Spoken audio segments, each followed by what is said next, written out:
Hello everyone, this is Malavika from Asiantare Kelikulam. The topic I am going to discuss here is rural development institutions. First, let's see about what is rural development. Rural development is a strategy designed to improve the economic and social life of rural poor. It brings a change among the rural community from the traditional way of living to the progressive way of living. A general definition of rural development was given by United Nations. It is rural development is a process of change by which the efforts of the people themselves are united to sub-government authorities to improve their economic, social and cultural condition of communities into the life of the nation and to enable them to contribute fully to the national programs. Now let's go to the topic rural development institutions. Besides the administrative setup for planning for rural development, there are other institutions play an equal important role in planning, implementation and monitoring of rural development program. The most important among them are Panchayat Raj system and the financial institution. Let's see one by one. The first among them is Panchayat Raj institution. The word Panchayat is apparently derived from the word Pancha. The meaning is 5. The word Panchayat implies the council of 5. It is a local self-supporting bodies consisting of elected representatives from the rural areas. Particularly in traditional system, the Panchayat is refers to an assembly of elders who used to settle the disputes and problems according to the local customs in a village or within a caste. At present, it is a 3-tier system. It works at district level, block level and also in a village level. In India, it is a 3-tier arrangement. It includes village level, it is called it as Grama Sabha and Grama Panchayat, and block level it is called as Panchayat Samiti, and finally in district level it is called as ZILLA PARISHAD. Then move on to the Grama Sabha. It works at village level. Since 1995, it has become a central issue in Panchayat Raj system. The members of this Grama Sabha includes the registered voters of that village. Then move on to the features of Grama Sabha. The first and foremost features is it is a mandated body and the basic unit of democracy. It is a watchdog working on Gram Panchayat. It ensures the transparency and establishes the accountability in the functioning of Gram Panchayat. It also empowers to recall the Sarpanch or Pradhan and also a Panchayat members if they are not performing their duties properly. It also empowers the weaker sections of society to participate and voice their needs and requirements. Then move on to the functions of Gram Sabha. It examines the annual statement of accounts, audit reports and reply thereon, and also give the review progress of work for a year or any new program, and identify and select the beneficiaries under the anti-poverty program and other development programs. And it prepares the developmental plan and annual action plan of Gram Panchayat, and it identifies the needs and requirement of village priorities them. The second one at village level is Gram Panchayat. It consisting of 5 to 25 members elected directly by the people residing within the area.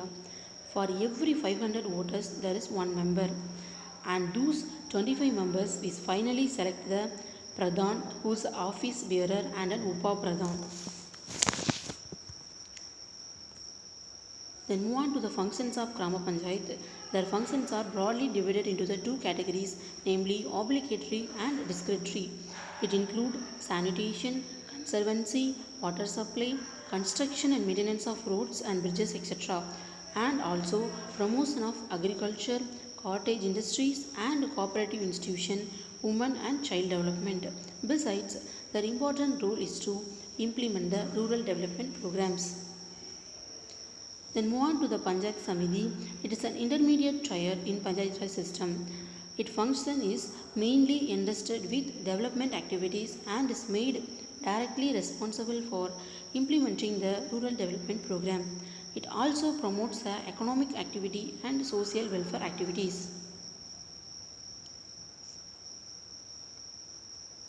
Then move on to the ZILLA PARISHAD. It is the third and highest tier of Panchayat Raj system. It works at district level. The main function is to distribution of funds, preparation of plans, projects and schemes for rural development, provision and maintenance of schools, primary health center and veterinary aid, etc. It acts as a connecting bridge between the higher planning machinery like central and state with the lower machineries like Panchayat Samiti at block level and Gram Panchayat at village level or grassroots level. Then move on to the E-Panchayat. It's a software product. It is conceptualized and designed and developed by National Informatics Center at Hyderabad, Andhra Pradesh as a part of its e-governance initiatives. It has been designed taking into consideration all the information and knowledge management requirement in Gram Panchayat. The second part included in the topic is the financial institution. At present, there is a wide spectrum of financial agencies directly or indirectly involved in rural development. It mainly comprises of cooperative banks, commercial banks and regional rural banks. And all these institutions are again linked with the apex institution like NABARD for borrowing and refinancing purposes. Let's see one by one and move on to the cooperative bank. The system was introduced in India in the year of 1904 as a credit movement to assist the farmers for high agricultural production. The credit structure is of two types. One is short-term credit cooperative, it's a three-tier system. Another one is long-term credit cooperative, it is a two-tier system.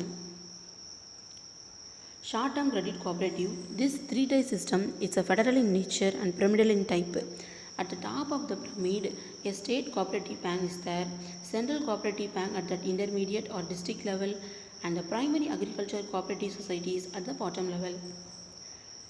In a long-term cooperative credit, it is a two-tier system. Unlike the short-term structure, it is not uniform throughout the country. Under this, the central or state land development banks operate at state level and the primary land development bank operate at the district or subdivisional level. And move on to the commercial bank. In rural areas, there are a wide spectrum of commercial banks. It includes State Bank of India and associated banks, nationalized bank and private commercial banks. And move on to the regional rural bank. It was established on 2nd October 1975. The most important objective of the bank is to extend the banking service to the rural areas and to deploy the credit in favor of economically weaker sections of people in rural areas. The credit advanced by RRBs are short term, medium term and long term. Then move on to the NABARD. The before seen three banks are again linked with NABARD for the further borrowing and refinancing purposes. The NABARD is abbreviated as a National Bank for Agriculture and Rural Development. It was established in the year of 1982 in July and it was headed by Sri B. Sivaraman. It formulated the development policies, planning and operational matters relating to credit for agriculture and rural development. It provides the refinance facilities to the cooperative banks, commercial banks and regional rural banks. It also issues the guidelines and inspects the cooperative banks and RRBs. Thank you everyone.